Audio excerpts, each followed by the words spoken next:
Since ako lang mag-isa guys dito sa bahay, so magprito tayo nitong tilapia. Ilang days na ito nasa freezer namin, hindi ko magluto-luto kasi nandito yung aking anak na hindi kumakain ng isda.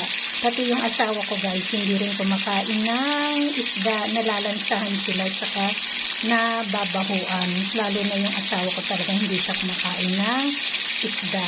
So ngayon ako lang mag-isa dito sa bahay kasi may work yung asawa ko saka yung panganay kong anak, and then yung bunso ko naman is meron na siyang classes sa school na college ko.